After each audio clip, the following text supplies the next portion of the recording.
going on, Saints fans? Let's break down a trade idea. Should New Orleans kick the tires on edge rusher Matthew Judon? The guy grew up in Baton Rouge, so it would be somewhat of a homecoming for the player. We're going to chop it up. We're going to discuss all of that and then some. But before we get into that, update on the July sub race right now. We're kicking Patrick Seatman's ass. 64 new subscribers this month. They only have 33 over at Vikings Now by Chat Sports. So let's keep it going, keep the train moving, and subscribe today. What you get is daily Saints videos, news, rumors, updates. We're putting out content on the weekends. I'm about to go to Mexico. I'm still going to be giving you content. And in return, you help me win a sub battle. So that's a pretty good trade-off if you ask me. So subscribe today, 100% free content. So let's talk about Matt Judon as a player. I mean, this is a guy who, I don't know how, but kind of underrated as a sack artist.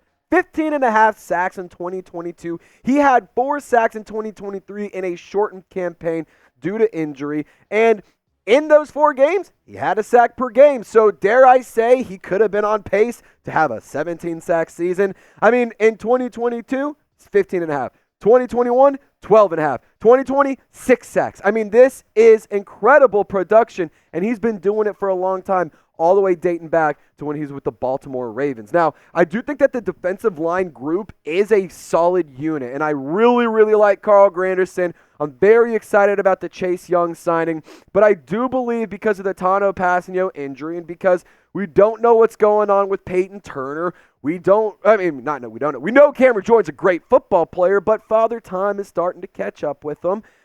Maybe, I don't want to say he's washed, because I don't think he is, but some people claim or like to think that Cameron Jordan isn't the player he used to be, and the production would back that up, but I still think that he has a very high motor. Now, a trade could be incoming for Matthew Judon because he is entering the final year of his contract with New England, and he has been very vocal expressing that he wants to stay with the Patriots, but here's the caveat. He also wants an extension, and if you want an extension and you want to play for that team, but the team doesn't want to pay you, things kind of get a little tricky. And then they've had 10, 11 signings already in terms of extensions and re-signings. I mean, they've been very active in Boston for the Patriots with spending money and bringing people back, giving out extensions. But Matthew Judon has been the odd man out. And recently he took to social media. There's been some cryptic tweets and all that fun stuff. But this tweet has been kind of taking the NFL rumors mill by storm.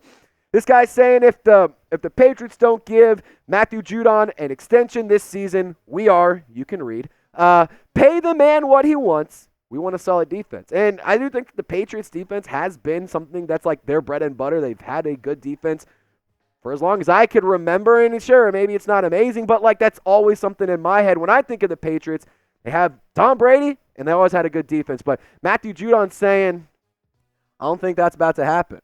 And then he puts this tweet out day before 4th of July. Now, here's one thing about me, guys. I love me the Bob. SpongeBob, he's my guy. I love that shit. Gary come home. Jimmy Graham come home. You know, that's my guy. I love me some SpongeBob. So when I saw this tweet, I was like, all right, I'm going to head out. That means maybe I'm heading out of New England. I'm going to go get traded. I want to be out of here. They don't want me. I don't want to be here no more. So I want you to take a guess for me. What's going to happen with Matthew Judon? Do you think that the Patriots are going to pay and extend him, or do you think that they will end up trading him? I want you to get down in the comments section. I know that Saints fans, some of the smartest in the world, so share your thoughts if you know ball. A trade idea that I cooked up for you, New Orleans, getting a very, very good sack production player in Matthew Judon. However, they do give up some decent capital here, and it's not going to be a cheap trade if you do go after Matthew Judon because he is arguably the best player on the Patriots roster, definitely the best player on the defense. So a first-round pick might be what it takes, and then on top of that, I tacked on a 5th. Could have been convinced of a 6th or a 7th, but to be honest, for a player of that caliber, I can see New England having a tough time moving on from him. So that might be something to consider. So I went with the 1st and a 5th round pick, but something that's interesting here. Maybe you're saying that's a lot to give away. Look at that. Look at that. Now look at that again. Kind of right. The check writes itself. And look at that. You could have Cameron Jordan, who's number 3 in sacks since through 2019 through 2022.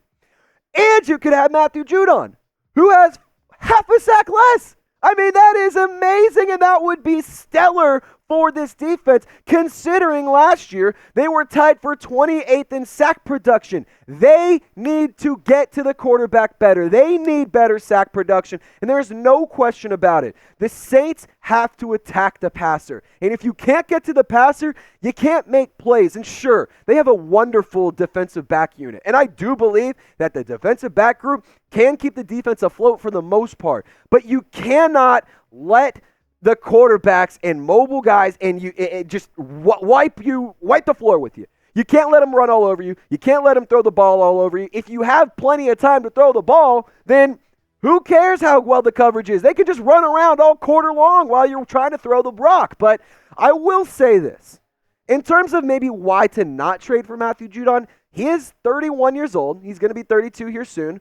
And he's coming off of a bicep injury. That's why he only played 4 games last season. So that is something to consider. It's something to monitor.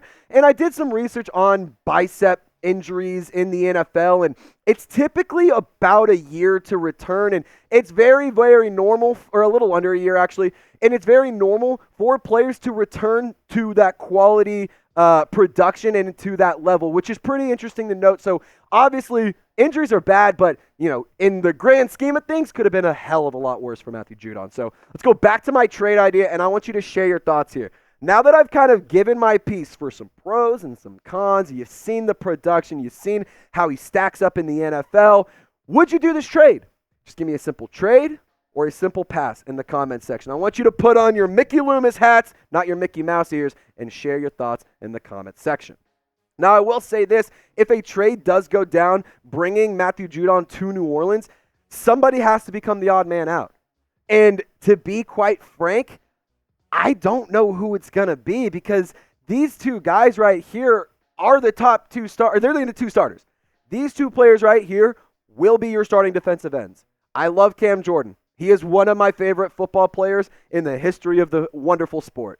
However, you just signed Chase Young to a $13 million contract. He's also on a 1-year deal, but you signed him to some pretty considerable money. Carl Granderson, as a UDFA, has developed and improved every single season. And those 8.5 sacks for Carl Granderson, that led the team. That 58 pressures, that's pretty solid. Chase Young, 66 pressures. And I like those numbers down there too, because to me that means just a little bit more, a little bit faster, a little bit cleaner tackling. Maybe those pressures can turn into sacks. I want to see pressures turn into production, and I've said that multiple times here on the show. And to be quite honest, I am not benching Carl Granderson. He led the team in sacks last year. Like I just said, there is literally no reason in any situation, in any scenario, in any world, for any team, in any universe, you bench the player who just led the team in sacks. I mean, unless the player had 3 and that was leading it, maybe. But at the end of the day, I'm not benching Carl Granderson. I will say this, though. I do like competition, because competition makes everyone better. It makes the coaching staff better, it makes the players better, and it makes the production much more significant. And why I'm bringing up competition, well, Chase Young's only on a 1-year contract. He's only owed like $3.4 million. The next couple of seasons, it's 2.4, 2.5, 2.6. It's less than $3-4 million cap hits over the next few years. So to me, I'm thinking, go trade for Judon, and maybe Judon and Chase Young can kind of battle out, and you get to pick between the two of which one you keep and which one you let walk in free agency. I just think that that's something that the New Orleans Saints should consider. I think that they should kick the tires and at least give the Patriots a call and see what the asking price would be. So what say you, Saints fans? I know that the offensive line is a really, really big need for New Orleans, but teams don't trade offensive linemen because great offensive linemen are hard to come by. So I need to ask you this question about the defensive line. Should New Orleans kick the tires on Matt Judon? Just give me a yes or a no in the comment section. Y'all stay golden. We'll see you next time.